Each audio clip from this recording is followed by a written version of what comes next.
from about, I don't know, 55 gallons or something, the stuff that was bad at the bottom, because when you fill up veggie oil, it'll kind of sink to the bottom, all the sludge and the stuff you can't use. So this is all, I've kind of contained it. As soon as I find a dumpster, a collection bin, I'll pour all this stuff out. So I can't pump this, and I really don't have anything right now to pump. But here's the filter right here. Kind of a homemade contraption. It's got a filter inside of it. These two tubes disconnect, and one connects to this, which is like basically your usual gasoline pump at the gas station. And then the other connects to a lot of this tube right here, about 10 feet of this, which is you pull it behind a Burger King or Mexican restaurant or whatever, and you just stick that into the 55-gallon drum. And some of them, if they fry a lot, they'll have a 500-gallon.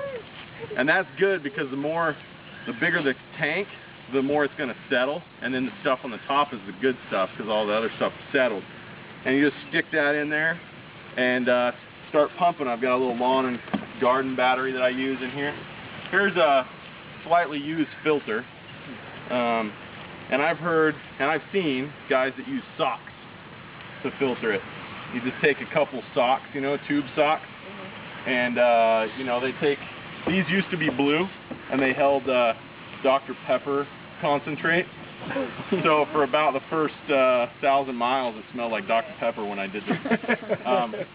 But I usually filter directly into these tubes back here, and then I've got 5 or 6 of these. And I filter in here first because I don't want to filter it directly into my tank, because if I do that and then I screw up and get some fat going through the filter, then it's going directly in my tank. So I filter it into here first, and then I pump it again, and that way I'm filtering it twice too, which is not a bad thing. You dump the sludge settles to the bottom of that tank and you dump it out. Yeah, occasionally I'll dump that too. So I'll show you what happens when it gets real cold. This is a veggie system. So like basically the only difference between diesel and vegetable oil is that vegetable oil is a thicker viscosity. So it's so simple. The principle basically is you heat up the vegetable oil, and then it's exactly like diesel, and it'll run through your injectors and your engine exactly like a diesel fuel would. So that's the principle. When Rudolph Diesel made his first engine, he made it to run off of peanut oil. And then what happened was when it got really cold, it would sludge up. So I think the story goes, from what I've read, he basically died penniless, and like everyone thought that his engine was horrible, and then they named the fuel after him after they were able to chemically produce this fuel that didn't sludge up. So that's what diesel is. You know, we got smart and figured out if you just heat up vegetable oil, that it runs through exactly the same. So I'm empty, by the way. I was going to go to America, like a Burger King or Mexican restaurant or something, and fill those up. This is what happens when it gets cold.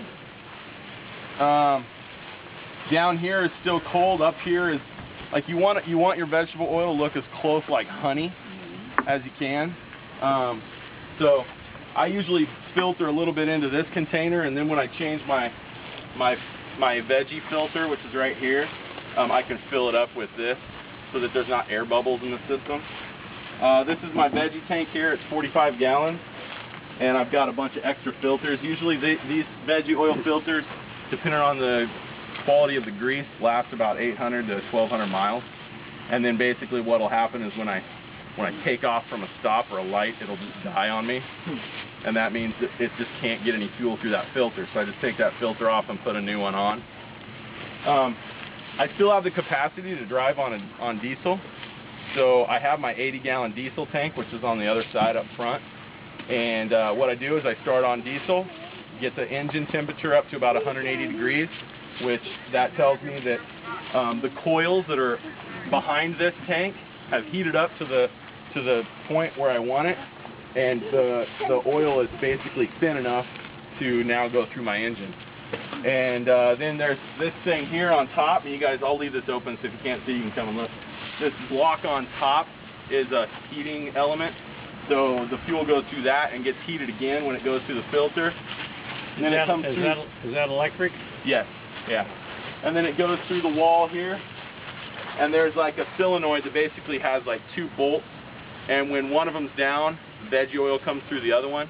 And then I switch a switch up front, and that one comes up, and the diesel one comes down, so it lets the other fuel through. So there's just a switch on the dash that's electric. Are you preheating that with the coils? Are the coils in the tank or just outside the tank? They're in the tank. They're actually in the tank. So it's all electric. As soon as I started on diesel and start driving on diesel, those coils, along with the engine coolant system and the water, that heats it up. Coils too. Yeah.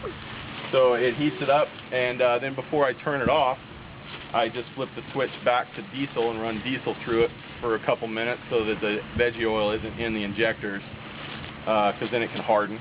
So you want to run diesel through it for a little while, and it's as simple as that. We've been through some cold areas. Our travels have taken us through the north during the summer, and then we wanted to head south so we could get down into warmer weather, which this is December, and I'm wearing shorts. This is awesome. Yeah. But my wife jumps in every once in a while when it's too cold, and you can't boil vegetable oil, but she'll heat up vegetable oil really hot on the stove, like a gallon of it, and then I take a 5-gallon bucket that I have, and I'll pour 4 gallons of cold vegetable oil in there, and then the 1 gallon of really, really hot vegetable oil, and then I'll pump it. And then it'll go through the filter. If it's too cold, it gels up and doesn't go through the filter, so you can't filter it. So that's basically it. Have you ever tried they have an additive for diesel you can add? Have you ever tried that on Yeah, this? I think Andy was asking me that the other day. And you know, there's like these chemists that sit in this room and figure out exactly what's good for diesel.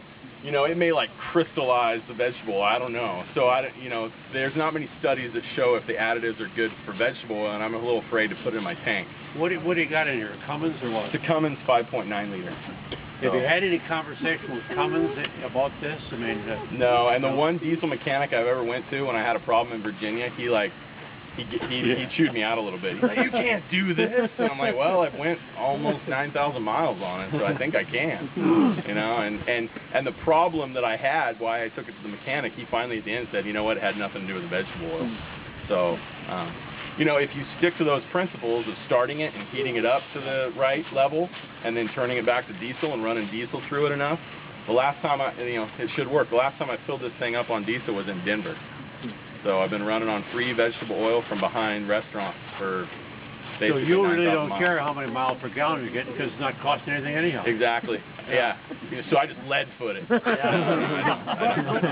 tell them that you told, you said you get the same economy. Yeah, I've figured out that I get about 8 miles per gallon on diesel, which is horrible.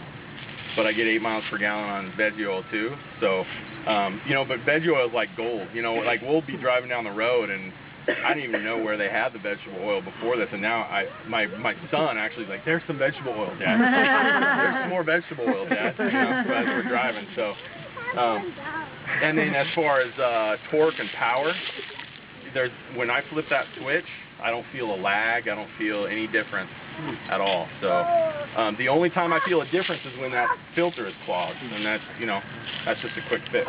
So.